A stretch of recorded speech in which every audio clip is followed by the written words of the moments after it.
Greetings, and welcome back to Doctor Who Revisited, where I go through every single episode of Doctor Who from 1963 all the way to 2022 and review them. And now we are on the penultimate episode of Season 6, as well as the penultimate episode of Patrick Troughton's era, The Space Pirates. Another missing episode, let's acknowledge this right off the bat, but on the bright side, it is the last of the missing episodes. Technically. We'll get into that when we get to that, but it is the last of the missing episodes. So it's the last one we have to suffer through to get to straight just watching Doctor Who without any proper interruptions. Now, having said that, this is an episode I think is a little too popular for its own good, if you catch my meaning. I think it gets a lot of attention, probably deservedly so, but to me personally, I don't get why it's as beloved as it is. I mean, it's not bad in any stretch of the imagination. I can sit here right now and list 5 to 10 other episodes I like less than this episode. It's just I don't like it as much as most people. And I think the main problem I have with this episode is that it just feels like its own thing, and that the Doctor and friends just happen to be in it. And I'll expand on that later in the conversation, but that's really my main issue with this episode, is that it doesn't really feel like a proper Doctor Who episode. Of course, I'll get into that in a minute, but first of all, positives of the episode. It's a beautiful space opera, Star Trek, Blake 7 type episode. Like, I mean, it starts off really, really good. Like, it's in space. There's this wonderfully designed spaceships. And I do love the design of the spaceships, especially the smaller mosquito-looking ship. And there's some really good spacewalks scenes in it.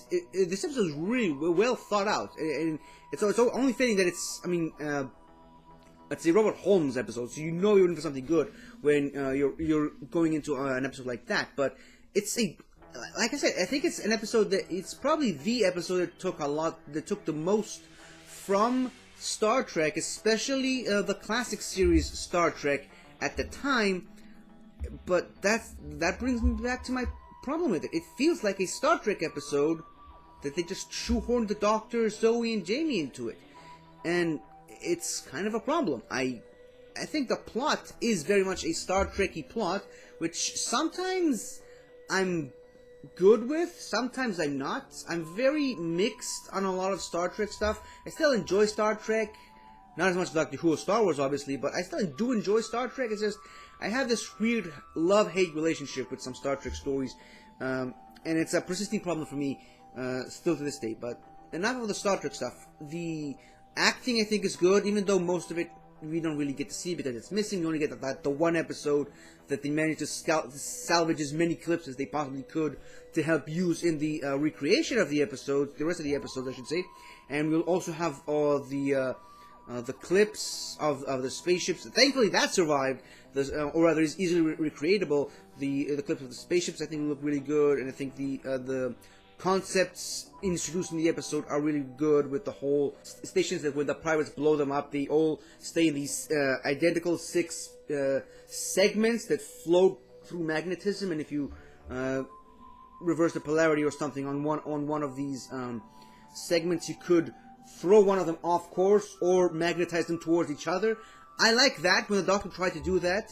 More on that late in a bit, but I like the production design. I like the ideas. Once again, it's a Robert Holmes story, so it's always a grandiose scale. He doesn't do things halfway. You can always picture the landscape of Earth, or rather the Earth Empire at the time, in these Robert Holmes stories. Like, even though we don't really get to see most of the planet that we eventually land on, because, you know, most of it's missing and, you know, most of it takes place in one location, you can feel that this is a thriving planet with the company taking place and everything else in between. So you can always, you know, that the episodes are far larger than what you are able to see on television. But you notice I spend most of this time on this review just talking about the way the world looks and the spaceships and the haven't really spent enough time talking about the Doctor and friends, and that's the main problem here is that this whole episode could exist on its own without the Doctor, Jamie, and Zoe. It is what it is. Like, you don't need the Doctor there. Like, what does the Doctor really contribute? Just besides, just being in a Doctor Who episode. Like, this could easily be like the Daleks' master plan. Or like another one of these other Doctor Who stories that take place within the Doctor Who universe without necessarily having the Doctor in it. That's really the greatest thing about the Doctor Who franchise, is that you can tell these such stories about other characters going about their business in the Doctor Who universe without having the Doctor in it. Like, if this was just a standalone, this is something that happens in the Doctor Who universe without the Doctor in it, I think I would have loved it. It's just the fact that they shoehorn the Doctor in it. I think that's the main problem I have with it. It hurts the episode. Like, the Doctor doesn't even get to meet most of the main players in this episode at all. And it kind of sucks. Now, obviously, a lot of the concepts I just mentioned came years and years after this episode. It's still a little bit before they decided to really develop the Doctor Who universe properly, but they were just trying to make a story. They were just trying to tell stories just to keep the show on air, just to keep the ball rolling, as it were. So they didn't really consider it when they made the episode, and I get that, I understand that. It's just, to me, it would have worked a lot better as just a standalone story. It could even work better as just a Star Trek story. Now, I do think that the inclusion of the Milo Clancy character, I think the inclusion of that character is what makes it a Doctor Who story, as opposed to a Star Trek story. I think if this was a Star Trek story, they wouldn't have made that character as he was, if you catch my meaning, and they wouldn't have had his relationship with the father of the woman from the planet that I can't remember her name at the moment. But I think that's what really gives it the tinge of Doctor Who-ness, or even Star Wars-iness. I think that is more of a Star Wars / Doctor Who character in this, what otherwise would have been a Star Trek story. So, in a way, it's a mixture of things. That's why it's a Doctor Who story, not a Star Trek story, because of these interweaving concepts within it. So, that's what really gives it that hint of Doctor Who-iness, but other than that, it just feels like a Star Trek story. Now, one thing I will say in this episode's not really favor, not really detriment, just something to add, is that it's another episode that really shows, or rather showcases, I should say, Zoe's incredible intelligence. Even when the Doctor figures out a plan of sorts of getting themselves back to the other segment, this dislodged segment where the TARDIS is, Zoe is obviously the first to point out that it could go horribly wrong, and the Doctor once again dismisses her. Like, I think Zoe could have been a great Doctor Who companion if the Doctor would have listened to her a little bit more, because she does have the genius to be a Doctor Who companion of that caliber. But I think the fact that this Doctor specifically, constantly ignores her, or in a sense of in the search of his own need to be correct all the time, I think really hurts the character of Zoe most of the time, because when she's on her own, like in the Invasion episode or several other episodes where she works things out on her own and helps out Unit or whatever other character she happens to be with, she thrives as a character. Another thing that I think really hurts the character overall is her incessant obnoxiousness and know-it-all-ness, if that's even a word, which, again, all elements that could have, if removed, could have made the character much better, a A-tier companion in my opinion, but, just those two things of her obsessive need to know everything and point everything out to everyone, and obviously the Doctor ignoring her a lot of the times, really hurts the character a lot. I think Zoe had a lot to do in this episode that unfortunately didn't really get to reach its full potential. I like Jamie's stuff in the episode, but I mean, overall, this is a companion light story. It's a Doctor Light story with the Doctor still in it, and that's really my main point of contention with this episode. And I honestly don't understand why people. Well, I mean, I get why people love the episode and praise it deservedly as it should. I mean, it's a beautiful story. It's just, it's not a great Doctor Who story, in my opinion. It's a Star Trek story that just happens to have the Doctor in it. That's really all I can say about it. And the pirate leader, I think, was a above average Doctor Who villain. He was really good. I mean, he follows the line of thinking of a Doctor Who villain. It's like, I keep mentioning this in these reviews, the quintessential Doctor Who villain. Just, he feels a little bit generic at times, and his betrayal at the end of the woman that we later revealed to be he was working with the whole time. I think that's really what puts him a little bit above the genericness if you were ranking him on a tier list or whatever. But he kept her father a secret from her for many years and told her he was dead. That's something that a good Doctor Who villain would do. But other than that, I think we get enough with him. We actually get to see more of the underlings of the pirate captain, more than we get to see him.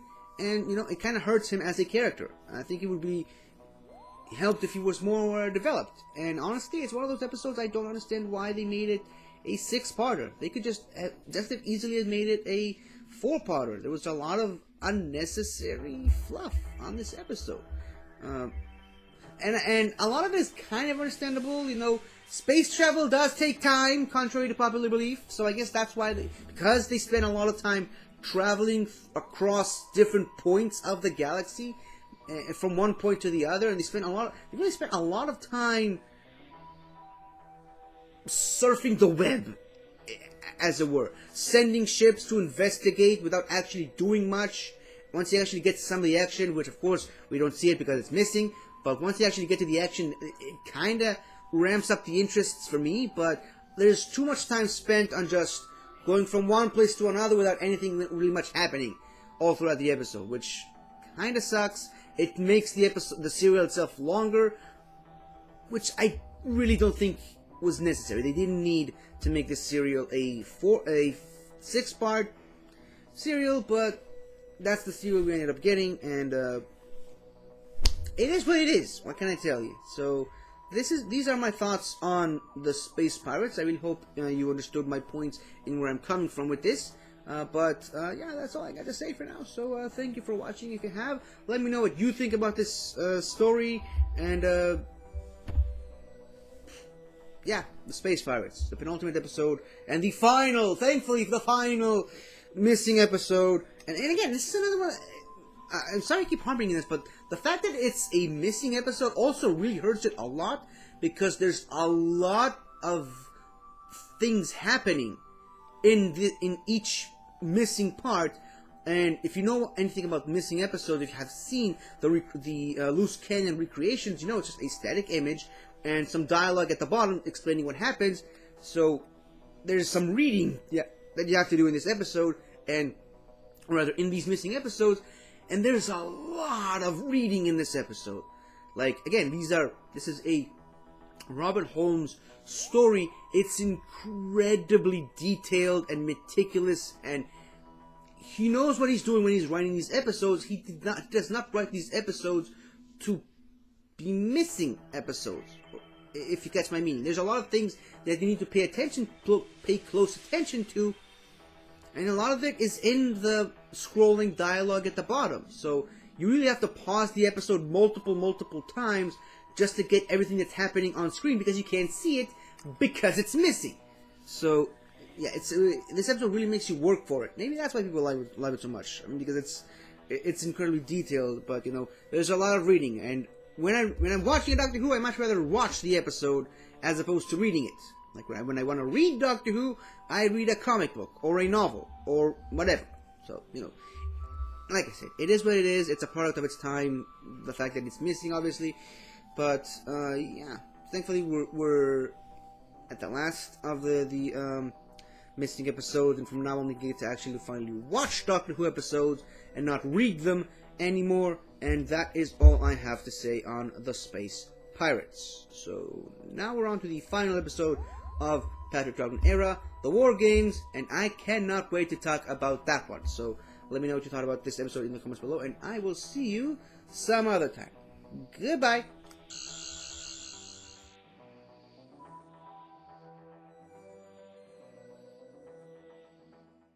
Hi there. Thank you for watching the video. And if you enjoyed it, don't forget to like, comment, subscribe, and tell your friends. I'll see you next time.